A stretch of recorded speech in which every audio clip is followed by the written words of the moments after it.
Hello and welcome to Legacy IAS. In this video, we are going to discuss about the nominal effective exchange rate and the real effective exchange rate, famously known as the NEER and REER.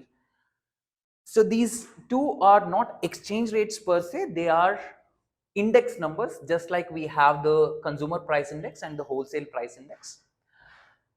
So in order to understand NEER and REER, first we have to understand basically the nominal exchange rate and the real exchange rate. In simple terms, the nominal exchange rate and real exchange rate both are calculated bilaterally, right? So for example, nominal exchange rate is just that what is the value of one currency in terms of another currency. That is based on the market. Which market? International Forex market. So international Forex market, right, determines the value of one currency in terms of another currency. So $1 is equal to 82 rupees. This is what you get in the newspapers. 1 euro is equal to rupees 88. 1 yuan is equal to rupees 12. So what is this? This is the exchange rate for one currency, right, in terms of another currency. How much currency can you get, a domestic currency, in terms of a foreign currency? And the real exchange rate, on the other hand, again this is also bilateral itself, but this is for the basket of goods and services. Let's suppose there is a basket which has apples, pants and pens. If this basket is available for $1 in US market, for how much can you buy it in India? For rupees 40. The same basket you will be able to buy it for 1.3 euro in Germany, let's suppose. Now this is the real exchange rate. So $1 is equal to rupees 40 is the real exchange rate. 1.3 euro is equal to rupees 40. That is the real exchange rate. With this understanding, we'll move further.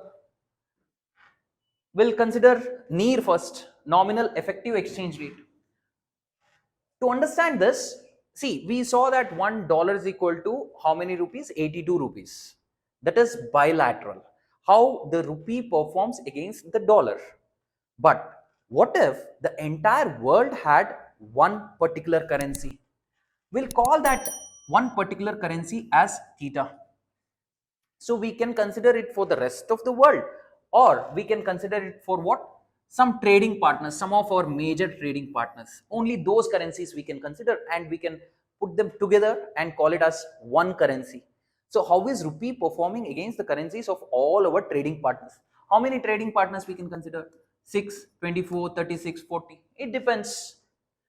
Now, weighted average of all bilateral nominal exchange rates, right? Bilateral nominal exchange rates of major trading partners, how the rupee performs against that particular currency if it existed for all the major trading partners put together. That would be theta, let's say. Now, whatever value you get for NEER is not going to be in terms of rupee or dollar or any other currency. It does not have any unit. So basically, because it is an index number, it will be over 100, just like we have for CPI and WPI. And if this number is increasing, right, let's say for 1 year, the NEER value was 103, next year it has become 105. Right, the index number has increased. It means the currency has appreciated. Which currency? The rupee has appreciated. It essentially means you will be able to buy more of forex in the sense, in our case, theta. Theta is the currency which represents all our trading partners. So we can buy more of theta with less of our rupees compared to last time. What is this? That is your NEER. Okay. On the other hand, we'll take REER now. Real effective exchange rate. Now, what does this show? Say we had that basket of goods, remember? So that basket of goods, in order to be purchased using rupees, we may have to spend 40 rupees. But to buy the same basket of goods using a currency which represents the rest of the world, when I say rest of the world, it would mean the trading partners. How many trading partners? 6 or 24, 36 or 40.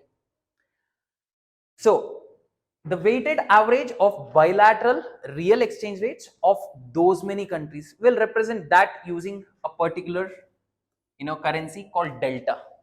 Simple. Now whatever REER value we get using weighted averages, how do we calculate using weighted average? I'll make a separate video on that, right? It would be a lengthy one. So you can watch that video to get the clear details as to how this index number is calculated, how do you get the weighted average and all that. So there is no unit for this as well. The number will be more than 100. Now, if this is relatively increasing, so what was 105 or 104, if it has increased to 106, the REER has increased to 106. What does this mean? It means the currency, that is the rupee, has gained the ability to buy more goods and services in the Indian market. So the basket of goods which was that, which the rupee was able to buy for 40, right? It will now be able to buy for probably 36 rupees itself, which means the rupee has gained value to buy more goods and services. How did this happen? This is related to inflation. So if inflation in India has remained the same, but world over in our trading partners, the inflation is increasing. If inflation in India has reduced, but in rest of the world, that is with our trading partners, because they are under consideration, if in rest of the world it has dropped, if it has remained the same, but in India it has reduced. In both the cases, it essentially means there is relatively low inflation in India.